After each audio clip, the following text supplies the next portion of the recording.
और 18 में अटैम्प्ट दिया था सर।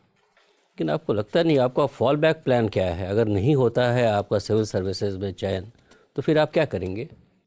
सर मैं अगर सिविल सर्विसेज में पूरी मेहनत के बाद अगर चयन नहीं होता है तो सर मैं कृषि के क्षेत्र में कुछ करना चाहूँगा।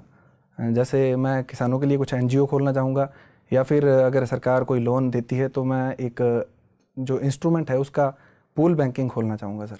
आपको नहीं लगता है आपके पिताजी एक खेतिहर हैं, सालाना आमदनी 50,000 के आसपास ही है, जी सर। तो आपका ये कर्तव्य बनता था कि फाइनेंशियली आप फादर को सपोर्ट करें। आप बड़े हो गए हैं और इस मृग मरीचिका में आप पड़े हुए हैं, सिविल सर्विसेज नहीं हुआ तो? सर वैसे मुझे खुद पर इतना विश्वास तो है कि सर मैं अगर इस प्रयास में नहीं होता है तो मैं दो अगले प्रयासों में इसको कर लूँगा।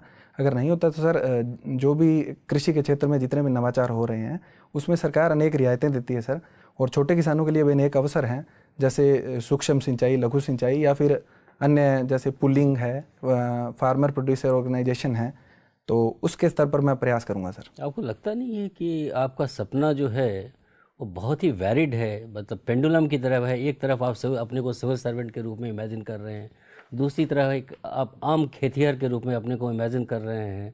ये कैसे आप सामंजस्य रखते हैं इस दो प्रोफेशन में? सर सामंजस्य ये है कि जो सिविल सेवा है वो अत्यंत विविधता वाली सेवा है, तो इसमें सर किसानों का कल्याण भी शामिल है। तो अगर मैं इसमें जाता हूँ तो मेरा जो जो दूसरा लक्ष्य है वो भी पूरा हो जाएगा। और अगर सिविल सर्विस में जाने का मौका नहीं मिलता है तो सर दूसरे बैकअप प्लान के रूप में मैं ये करना चाहूँ। सिविल सर्विसेज की क्या विशेषताएं हैं जिन्होंने आपको आकर्षित किया? सर मैं किसान पृष्ठभूमि से हूँ, और हमारे किसानों में जितनी भी समस्याएं होती है, जैसे सर पानी की जो वाराबंदी है उससे रिलेटेड, या नहर से पानी की चोरी होती है उससे रिलेटेड, तो सर किसान लोग हैं वो कलेक्ट्रेट में जाकर ज्ञापन देते थे।